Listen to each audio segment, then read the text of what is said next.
visuomenę, šeimą ir mintis dovanoja savo kartai, savo žmonėms, padedant suvokti, kas vyksta ir ko reiktų mūsų gyvenimams. Popiežius Leonas XIII 1891 metais, einant per pasaulį komunizmo bangai, apsisprendė, kad bažnyčia turi taip pat kalbėti ir socialiniais klausimais. Gimė pirmoji socialinė enciklika Rerum Novarum.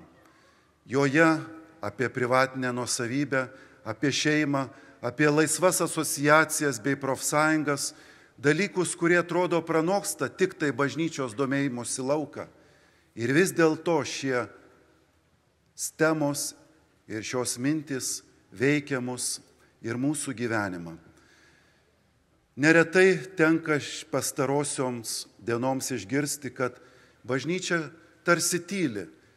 Mes visi laukiame ir tikimės, turim lūkestį, kad bus pasisakyta šitais klausimais, kurie neramina, kurie kelia įtampą, galbūt savo žodį tariant. Todėl, brangus broliai ir seserys, šią progą noriu jums perskaityti tekstą, kuris tebūna pavadintas Šiluvos deklaracija apie tai, kas galėtų būti mūsų šio dienų apmąstymo turiniu ir mūsų principais, kuriais galėtume vadovautis. Kas turite galimybę, kviečiame atsisėsti. Kiekvienas žmogus trokšta būti laimingas. Kūrėjas dovanojo mums protu ir laisvės galia pažymėtą prigimtį, kurią esame kviečiami skleisti geriausiu būdu. Dėl mums įkvėpto tiesos, gėrio ir grožio ilgesio, žmonija visuomet ieškojo darnaus visuomenės sugyvenimo būdo, atveriančio kelią žmogaus klestėjimui.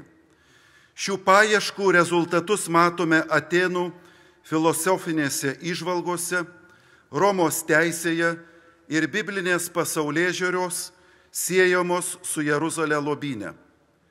Pastangos kurti Europoje krikščioniškai pasaulį sujungė šiuos žmonijos turtus, tapusius vakarų civilizacijos pagrindu.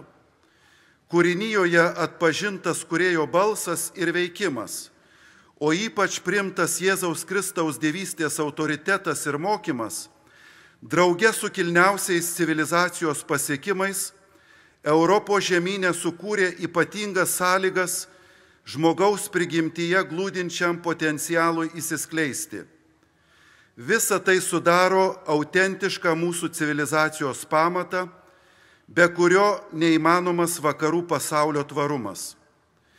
Žmonijos patirtis rodo, kad vien tik įstatymų nepakanka sukurti geresniai visuomeniai, jeigu jos nariai nepuoselėja dorybių ir vidinių moralinių nuostatų. Žmogiškosios dorybės – protingumas, teisingumas, susivaldymas ir tvirtumas – sustiprintos kūrėjo įkvėptomis tikėjimo, vilties ir meilės dovanomis – yra tikrosios asmens laisvės pagrindas.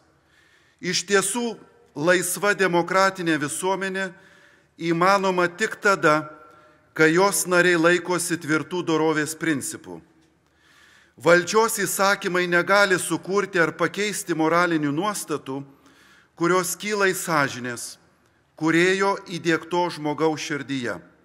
Tačiau valdžia, nepažeisdama pamatinių piliečių laisvių, gali ir privalo remti tuos doroviškai motyvuotus savo piliečių pasirinkimus, kurie yra būtini bendrajam gėrimui išsaugoti, visuomenės išlikimui ir klestėjimui užtikrinti. Žmogaus laisvei reikalinga pagalba. Krikščionys ją gauna iš Kristaus, žmonijos gelbėtojo, o demokratiniai valdžiai tenka pareiga apsaugoti piliečių ir valstybės laisvę bei pamatinius gėrius. Didžiuojamės, kad Šiluvoje įvyko vienas žymiausių švenčiausios mergelės Marijos apsireiškimų Europoje.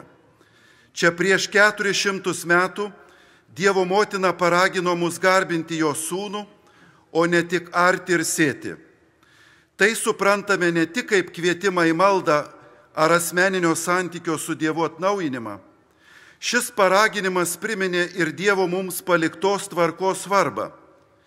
Žmogus gali įžvelgti Kūrėjo sumanimą ne tik gamtoje, jį galima atpažinti žmogaus dvasioje bei žmogiškoje prigimtyje. Turime gerbti šventajame rašte užrašytus moralinius principus, nes jie yra gairės rinktis gyvenimą, atitinkantį tiesą apie žmogų kaip Dievo paveikslą. Mūsų tauta skaudžiai patyrė, ką reiškia tapti socialinių eksperimentų lauku, kai nepaisoma prigimtinio žmogaus orumo ir paminamos svarbiausios žmogaus teisės. Galbūt ir dėl to būtent čia Lietuvoje pasigirdo dangaus kvietimas gerbti Kūrėjo valią. Tikime, kad šis balsas Šiluvoje nuskambėjo ne tik mūsų tautai, bet ir visai Europai. Laisvoje demokratinėje valstybėje būtina gerbti pamatinius asmens ir visuomenės gėrius. Žmogaus gyvybę nuo prasidėjimo momento iki natūralios mirties. Vyro ir moters prigimtinį skirtingumą bei lygiavertiškumą. Šeimą, kylančią iš vyro ir moters santuokos, kraujo ir giminystės ryšių. Tėvų teisę pagal savo dorovinius principus auklėti vaikus. Sąžinės, religijos ir žodžio laisvę, kuris saugo visuomenę nuo totalitarizmo pagundų. Tik išsaugodami šiuos prigimtinius gėrius galime išlikti ir klestėti. Nepateisinama juos ignoruoti, teisiškai apibrėžiant asmenį, jo lytį, laisvės, teisės bei šeimą. Žmogaus prigimtis, šeima ir asmens laisvė yra ankstesnės už valstybę. Valstybės įstatymai turėtų atitikti tiesą apie žmogaus prigimtį. Šią tiesą jie turi saugoti, o ne keisti. Šiluvos žinioje atpažįstame kvietimą gerbti žmogaus autorių Dievą. Tačiau Kūrėjo nustatyta tvarka yra ne tik tikėjimo tiesa. Šią tvarką gali atpažinti kiekvienas žmogus. Todėl visi turime pareigą saugoti prigimtinės žmogaus teises, puoselėti dorovę ir bendrąjį gėrį dėl asmens laimės, visuomenės laisvės ir tautos ateities. Švento Juozapo ir šeimos Amoris Leticija metai 2021 rugsėjo 12 diena.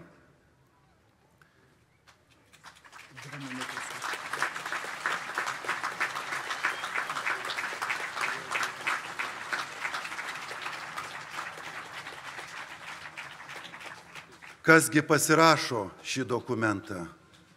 Brangus broliai ir seserys, jeigu jums šis tekstas tinka, jūs pritarėte jo minčiai ir jūsų požiūris į asmenį, šeimą, valstybę yra panašus, kviečiame jį pasirašyti ir tapti bendra autoriais internetinėje svetainėje www.šiluvosdeklaracija.lt.